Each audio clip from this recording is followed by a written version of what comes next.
광원입니다. 네네. 이 전인범 전 사령관 이야기를 뭐 여쭙지 않을 수가 없는데요. 네네. 네, 오늘 SNS에 글을 올렸더군요. 뭐 핵심적인 내용을 보면 표현 부족으로 심려를 끼쳐드린 데 대해서 사과한다면서 미국 연수 과정으로 돌아가겠다. 그러니까 캠프를 떠나겠다는 뜻이겠죠.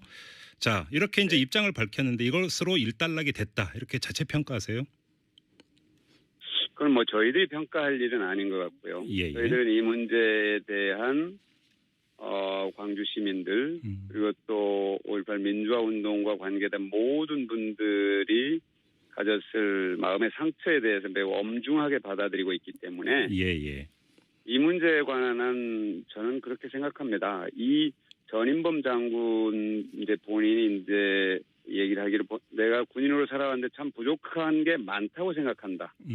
5.18 민주화 운동에 대한 존경심과 전두환 전 대통령의 무한 책임에 대해서 한치의 인식의 변화가 없다. 이런 분명한 이제 얘기를 하고 사과를 했는데요. 예. 저는 그렇게 생각합니다. 이 전 장군이 군인으로서 갖고 있는 강점이 분명 있을 겁니다. 어디 과거의 인터뷰에 소개된 거 보니까 굉장히 많은 그런 강점이 있는 것으로 소개됐는데 아무리 많은 강점이 있다 하더라도 이 발언은 분명 명백하게 잘못된 것이다. 네. 그분의 역사 인식이나 이런 것을 볼 수 있는 대단히 잘못된 것이라는 점을 분명하게 말씀드리고요. 예. 저희들로서는 말씀하신 것처럼 앞으로 그 인물을 모실 때 또 꼼꼼하게 분명하게 챙기도록 노력하겠다는 그런 다짐을 말씀드리겠습니다. 지금 의원님께서 지금 방금 하신 그 말씀을 캠프의 공식 입장 이렇게 이해를 해도 되는 거죠? 뭐 틀림없습니다. 알겠습니다. 새누리당이 바로 정치적 공격에 바로 나섰던데요. 보셨죠? 뭐 사람 보는 안목이 없다. 뭐 이런 이야기까지 했던데 어떻게 받아들이세요, 이거는? 뭐 그 모든 지적을 겸허하게 수용할 겁니다. 네. 이제 뭐 저희들이 꼭 그분만 모신 건 아니고 네.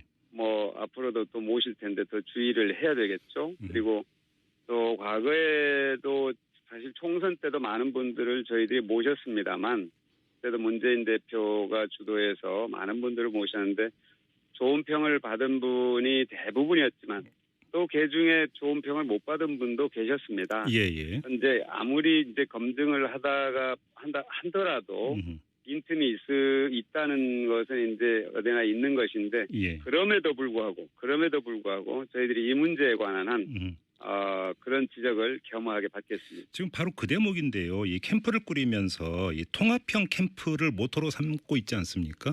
근데 이렇게 되다 보면 예를 들어서 생각이 좀 다르고 또 돌출 발언이 나올 수 있는 여지가 또 그만큼 커지는 거 아닌가요, 의원님?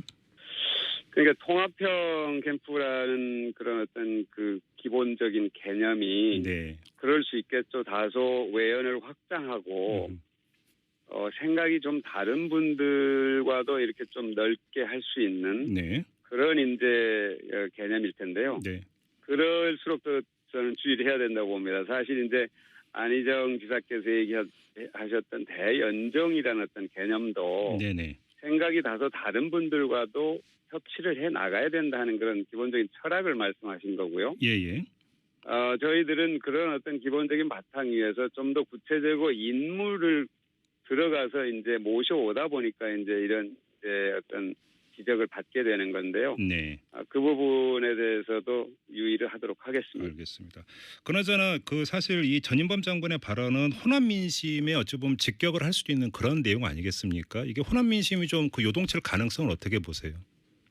저는 뭐 처음에 말씀드린 것처럼 사실은 그동안에 우리 앵커께서도 아시겠지만 지금 사실 5.18 민주화 운동이 일어난 게 일제 36년보다 더 지났습니다. 37년째 아닙니까 지금? 그렇네요. 그럼에도 불구하고 모든 사람들의 가슴에 생생하게 남아있는 겁니다. 이거는 현재 진행형이거든요. 그러니까 터무니없는 사람들이 예를 들어서 북한군이 개입했다. 뭐 이런 얘기까지 나오지 않았습니까? 그런데 이번에 이제 그 비밀 해제된 미국 외교 문서를 보면은 그것은 터무니없는 얘기라는 것이 또다시 확인이 됐고. 또 하나는 헬리콥터에서 기총소사가 있었다. 하는 게 이제 이 탄핵 각도로 볼 때 그렇다는 것이 최근 확인되고 하면서 더욱더 이 광주 민주화 운동은 정말로 아직 끝나지 않고 진행형이다 하는 것을 누구나 다 느낄 수 있는 겁니다. 그렇기 때문에 저는 이 문제에 관한 한 정말로 역사 인식을 제대로 해야 된다. 네. 누구든지. 또 하나는 문재인 대표는 이런 역사 인식, 이 광주 민주화 운동과 관련한 역사 인식은 누구보다도 투철한 분이다 하는 걸 좀 분명하게 말씀드리고요. 또 그런 사실 왜곡을 일삼는 사람들을 상대로 강력하게 바로잡으려는 그런 운동을 해 오신 분이라는 걸 말씀을 드리겠습니다. 제가 왜 이 말씀을 드리냐면은 전인범 장군이라는 분이 어떤 비교적 그 오래 좀 뭐라고 할까 인터뷰에서 한 얘기를 보니까 그래서 그냥 편하게 얘기를 한 것 같더라고요. 이 엄중한 사태에 대해서 조금 더 진지하고 신중하게 말씀을 하셔야 되는데 편하게 말씀을 하신 것 같아요. 그래서 이것이 저는 뭐 그 한 분의 어떤 말씀으로 좀 매듭이 지어졌으면 하는 기대를 갖습니다만 호남의 민심이 아까 말씀하신 것처럼 어떻게 그런 사람을 자문위원입니다.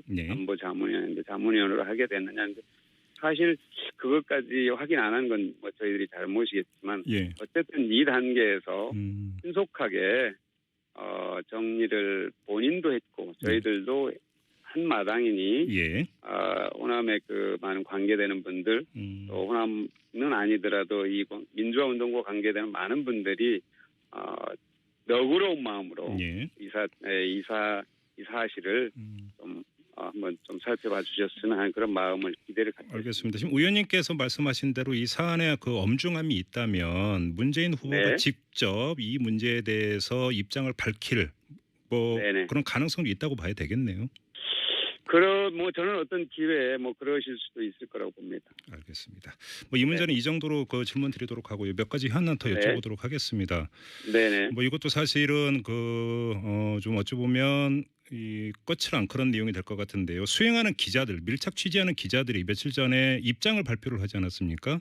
네네. 문재인 후보에 대한 어떤 질문을 왜 이렇게 자꾸 봉쇄하느냐 이런 취지였는데 이거에 대한 캠프의 입장은 어떤 겁니까?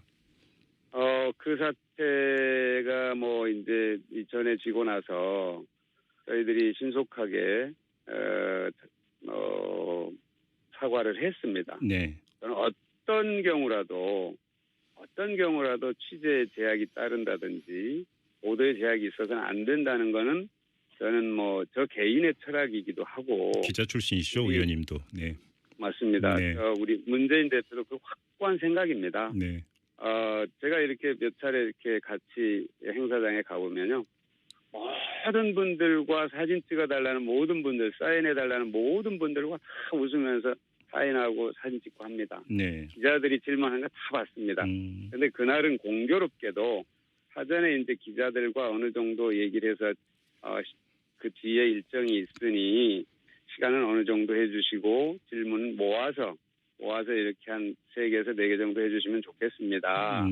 하고 사전에 약속이 대강 된다고 합니다. 그런데 그날은 워낙에 장소도 좁고 뒤에 일정도 있고 해서 촉박한데 그런 아마 사전 정리, 조정 이런 것도 없었던 모양이에요. 그래서 어느 정도 질문이 이제 계속 되는데 그날 공교롭게 바로 이 전인범 장군과 일자리 관련 질문이 있었던 겁니다. 그러니까 기자들은 좀 계속해서 묻고 싶은데 그 수행하는 이제 당직자들은 좀 다음 일정에 늦지 않도록 빨리 진행을 하고자 하는 그런 의도였지 어떤 다른 무슨 취재를 방해하겠다든가 이런 건 전혀 아니라는 걸 저희도 하긴 했지만 그럼에도 불구하고 이런 사태가 앞으로는 절대 생기지 않도록 노력하겠다는 다짐을 했습니다. 어떤 그런 기자들하고의 어떤 관계는 다 풀린 겁니까? 저는 그분들이 100% 다 됐습니다 하지만 않을 수도 있겠지만 어젯밤에 제가 현장에 갔던 젊은 기자분들하고 만나서 얘기를 충분히 나눴더니 그 부분은 저희들은 다 해소가 됐습니다라고 설명을 하셨습니다. 알겠습니다. 일각에서 문재인 전 대표가 이 토론을 기피하는 거 아니냐 이런 주장과 공격을 하고 있는데요. 이거에 대해서는요?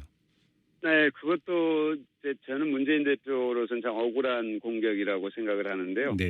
지금 아마 그 2가지 사례 KBS 그 대선 주자들에게 듣는다는 프로그램에 나가지 않은 것. 예. 또 하나는 12일 광주에서 지방 의원들 초청 그 세미나에 참여할 수 없게 된 것. 이 두 가지를 갖고 얘기를 하고 있고 거기다 덧붙여서 어제 그 취재 현장에서 있었던 일까지 덧붙여서 지금 얘기를 하고 있는데요. 예예. 사실은 그 하나하나를 놓고 보면은 다 사정이 있습니다. KBS 그 부분은 황교익 씨라는 그 맛칼럼니스트의 방송 출연이 KBS 쪽에 의해서 차질이 빚어지면서 네, 그건 저희가 황교익 씨하고 직접 또 인터뷰도 했습니다. 그렇죠. 그래서 그때 당시 블랙리스트라는 우리 사회 이 전대미문의 사건이 있었지 않습니까? 네네. 지금도 진행되고 있고요. 네.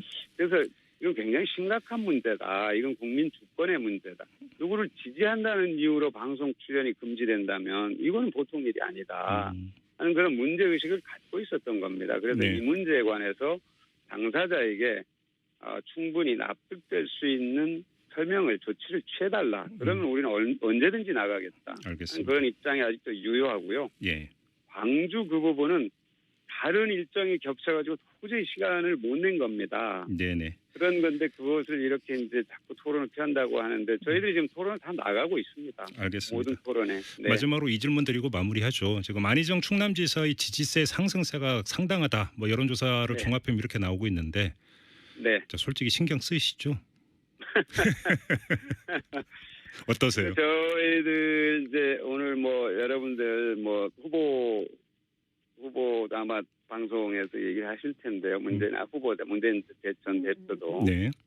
좋은 일이다. 굉장히 좋은 일이다. 그러니까 이 국민들이 큰 흐름을 형성했다. 첫 번째 탄핵, 그다음에 정권 교체. 세 번째 그럼 어디로 정권 교체하느냐? 민주당으로 정권 교체한다 하는 게 국민들이 큰 흐름이 형성됐다고 보는 겁니다.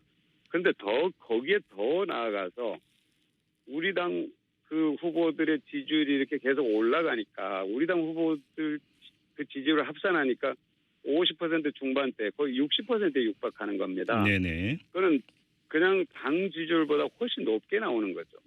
그러니까 어떤 의미에서 안희정 지사 같은 분이 외연을 더욱더 확장하고 그래서 우리 당으로의 정권 교체에 대한 기대감을 더 갖게 하고 국민들의 열망을 더 반영하고 하는 그런 매우 긍정적인 효과가 있다는 것이 이제 제 생각이고 저도 그런 생각입니다. 알겠습니다. 그리고 앞으로 더 좋은 경쟁을 해서 협력해서 정권 교체하고 새로운 대한민국 건설에 나가자. 이것이 저희들의 입장입니다. 알겠습니다. 여론조사 추이 저희도 뭐 이제 주목해서 보고 있는데요. 그 변화상에 따라서 다시 한번 인터뷰로 모시도록 하고 오늘 인터뷰는 이렇게 마무리하겠습니다. 고맙습니다, 의원님. 네, 고맙습니다. 네. 지금까지 문재인 캠프 대변인을 맡고 있는 더불어민주당의 박광온 의원이었고요.